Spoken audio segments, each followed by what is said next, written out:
আসসালামু আলাইকুম সবাইকে, কেমন আছেন সবাই? আশা করি সবাই ভালো আছেন। কলিং বেলের আওয়াজে ঘুম ভাঙছে, কারণ পানি আসছিল। একবার ফার্স্টে অনেক সকালে উঠছিলাম, ভিডিও আপলোড করার পর আবার ঘুমাই গেছিলাম। পরে অনেক দেরিতে ঘুম ভাঙছে, সকাল বললে চলে না, প্রায় দুপুর হয়ে গেছিল, কারণ 11টার বেশি বেজে গেছিল। কালকে সারা রাত আর আমরা ঘুমাই নাই, অনেক দেরিতে পার্ক থেকে আসছিলাম। তারপরে দুই বোন মিলে সারা রাতি প্রায় গল্প করছি, 4টার পরে ঘুমাইছি, এর জন্য দেরি হয়েছে উঠতে। আপু এখানে সকালে বলতেছিল কি নাস্তা খাবি, প্রায় যেহেতু দুপুর হয়ে গেছে তো আমি বলতেছিলাম হালকা পাতলা কিছু খাইলেই হবে। আপু এখানে বার্গার বানাইছিল, সামিউনের জন্য চিকেন বার্গার বানাইছিল, তবে ও খায় নাই, এক কামড় খাইয়া পরে রাইখা দিছে, ওর কাছে নাকি ভালো লাগতেছিল না। পরে আপু একটা ডিম পোচ করে দিছে আর একটা কলা খাইয়া নিছে। আমরা এখন বাহিরে যাব, এর জন্য রেডি হয়ে গেছি। আজকে দুপুরে আপু রান্না বান্না নাই, কারণ বাহিরে কর্নিশে বসে সবাই একসাথে লাঞ্চ করবে, এর জন্য। তারপরে তো দুইটাকে খুঁজে পাইতেছিলাম না, আপু বলতেছে মনে হয় সাইডের রুমে গিয়ে বসে আছে। পরে দেখলাম যে সত্যি সাইডের রুমে বসে রয়েছে, দুইটাই গল্প করে সারাদিনই। সবাই ওদেরকে দেখলে মাশাআল্লাহ বলবেন, আপুরা প্লিজ আপনারা সবাই মাশাআল্লাহ বলবেন। কিলা তো আমাদের পেয়ে মাশাআল্লাহ এতটাই খুশি, ওর মনে হয় প্রাণটা ফিরে আসছে, এরকম সারাদিনই হাসে আর এত খুশি থাকে, মাশাআল্লাহ মাশাআল্লাহ।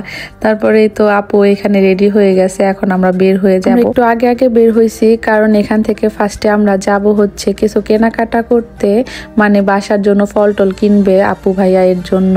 তো আমরা বের হইতেছিলাম, ইলা যে কি খুশি, ওরে দেখলে বোঝা যায় মাশাআল্লাহ। ইলার আবার এক্সাম চলতেছে, ফ্রাইডে আর স্যাটারডে 2 দিন বন্ধ, সানডেতে আবার পরীক্ষা আছে। তো আমি বলতেছিলাম শুধু আনন্দ করলে হবে, পড়াশোনাও তো করতে হবে। ও বলতেছে খালামুনি কালকে তো স্যাটারডে, তাহলে কালকে আমি সারাক্ষণ পড়বো, তুমি আমাকে পড়াও, যখন টিচার এসে চলে যাবে তখন তুমি পড়াইও, সামিউন আপুকেও সাথে পড়াইও। দুইটাই আসলে আজকে ফ্রাইডে দেখে একটু পড়তে বসে না, আর বারবার বলতেছিল খালামুনি আজকে তো ফ্রাইডে, স্যাটারডেতে পড়বো, আজকে পড়বো না, সামিউনও। তারপরে তো ভাইয়া এখানে ফল নিয়ে নিছে, আর কতগুলা ফল নিছে মাশাআল্লাহ। দেখেন আপুরা সবসময় এরকম ফলই নাকি আনে, আমরা আসছি দেখে না, ওরা সবসময় এখান থেকে ফল নেয় আর কার্টুন ভরে ভরে ফল নেয়, কারণ জুস করে খায়, তো জুস করে খাইলে তো বেশি লাগে, এর জন্য। সবকিছু গাড়িতে উঠানোর পর তারপর আমরা আবার কর্নিশের উদ্দেশ্যে রওনা হয়েছি। আর এই আনারস গুলা খাইতেছিলাম, এত মিষ্টি। আর তেমন ফল পছন্দ না, সেম সামিউনেরও।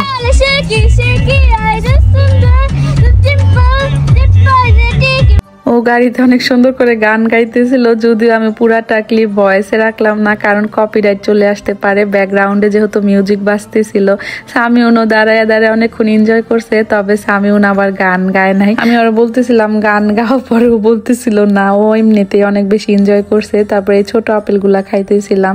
এইখানে সব ফলই দেখতেছি অনেক বেশি মিষ্টি লাগে, আর রাস্তাগুলা দিয়ে যখন যাইতেছিলাম এত ভালো লাগতেছিল, সবকিছু দেখে চোখ জুড়ায় যায় মাশাআল্লাহ। ওই তো অনেক দূরে ওরা খেলতেছিল, পার্কটা কিন্তু অনেক দূরে, আমি জুম করে দেখাইতেছি। আর ওরা সারাক্ষণই খেলা করছে, আজকে অনেক বেশি হ্যাপি ছিল সব বাচ্চারা, মাশাআল্লাহ মাশাআল্লাহ। ভাইয়ারা ওই সাইডে গল্প করতেছিল আর আমরা এই সাইডে। এরপর ভাইয়াদের খাবার ভাইয়ারা নিয়ে যাওয়ার পর আমরাও খাইতেছি।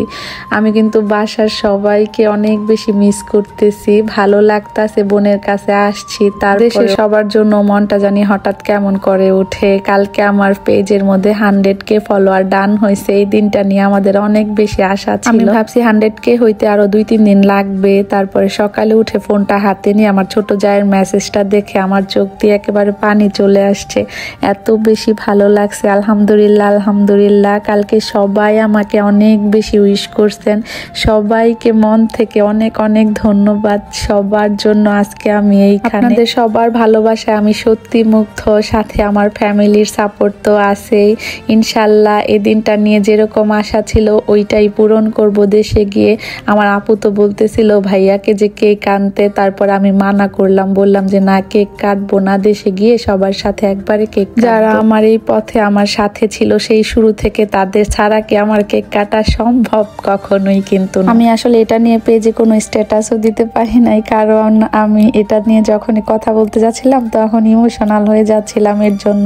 তারপরে তো ভাইয়ারা দুষ্টামি করতেছিল, ছিল। এখন আমরা বাসায় চলে যাব। গাড়িতে উঠার পর ইলা আবার বলতেছিল যে চিকেন ফ্রাই খাবে, এর জন্য ভাইয়া আবার একটা রেস্টুরেন্টের সামনে গাড়িটা থামাইছিল। পরেই তো আমরা চলে আসছি খাবার খাই। এখন আসলে খাইতেও ইচ্ছা করতেছে না, তবে বাচ্চারা তেমন খাবার খায় নাই। সামিও তো এখানের খাবারগুলা তেমন খাইতে পারতেছে না, শুধু চিকেন আইটেমগুলো একটু একটু খাইতেছে। এটা ফিশ ছিল তো ও মুখে দেওয়ার পর আবার ফেলে দিছে, বলতেছিল মজা লাগে না। সামিও একেবারে দেশের খাবারগুলাতে অভ্যস্ত, তো ওর 2-1 দিন সময় লাগবে ঠিক হইতে। সিঙ্গাপুর যখন গেছিলাম আমরা তখন ও এরকম করতো, কোনো খাবারই খাইতে পারতো না। অনেকে আমার বরখার কথাগুলো আমাকে জিজ্ঞেস করেন, আসলে আমার বরখাগুলা বেশিরভাগই সৌদি আরব থেকে না, তো আমি পেজের জন্য মেনশন করতে পারি না। আর আমরা বাসায় আসার পরে দেখি সিকিউরিটি নাই, এর জন্য আমাদেরই ফলগুলা টাইনা নিতে হবে। আপু তো 2টা নেওয়ার পর নিতে পারতেছিল না, পরে আবার রাইখা দিয়েছে। তারপরে তো ভাইয়া অনেক কষ্ট করে সবগুলা নিয়ে আসছে লিফটের সামনে। এখন এগুলা আবার ভরতে হবে লিফটে, তারপর উপরে যাইতে হবে। আপুরা যেহেতু 4 তলায় থাকে, আবার বললেন না এত ফল আনার দরকার কি, আপুরা সব সময় মাশাআল্লাহ এত ফলই আনে। কারণ তো বললাম এর আগে। তারপরে তো সবগুলা বাসায় আইনা রাখার পর আমি আপুরে বলতেছিলাম এগুলা এখন কোথায় রাখবি, ফ্রিজেও তো জায়গা হবে না। আপু বললে কি সমস্যা নাই, এসি রুমে রাইখা দিই। আর ওইগুলা হচ্ছে গ্যান্ডারি ছিল। ইলার ফ্রেন্ড আসছে, তো ইলার সাথে খেলার জন্য, ইলার আবার টিচার আসছিল, এর জন্য খেলতে পারে, এর জন্য সামিউনের সাথে খেলছিল। ইলার পড়ার পর আমি ওদেরকে একটু কেক খাওয়াই দিতেছিলাম, সাথে আমিও খাইছিলাম। তারপর ভাইয়া বলতেছিল আসো সবাই মিলে ফ্রুটস খাই আর হচ্ছে গল্প করি। এখন আমার ভিডিওগুলা কেমন লাগছে সবাই কিন্তু জানাবেন অবশ্যই। তো আজ এ পর্যন্তই, কথা হবে অন্য কোনো ভিডিওতে। সবাই ভালো থাকবেন, আল্লাহ হাফেজ, আসসালামু আলাইকুম।